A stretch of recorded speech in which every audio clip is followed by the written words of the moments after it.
Leave Haddington and head west to Pencaitland and Glenkinchie Distillery. The rolling farmland hereabouts was described by Robert Burns, poet and one-time farmer, as the most glorious corn-growing country I have ever seen.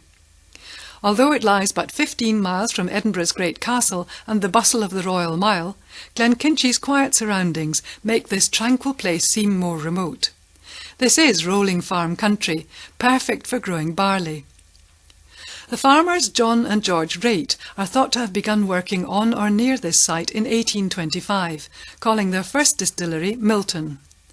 The land they farmed had belonged centuries earlier to the De Quincey family, from whose name Kinchie derives. It lay in Lothian, named for King Arthur's brother Lot, who held court nearby on Traprain law. By 1837, the Rates had apparently decided to name the distillery after the Kinchie burn which fed it, as the first records of Glenkinchie Distillery date from this year.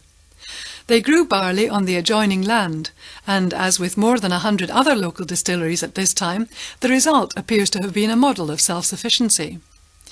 It was not, however, apparently a great success. Glenkinchie is now one of only 2 surviving lowland distilleries of these times, and even here there were problems.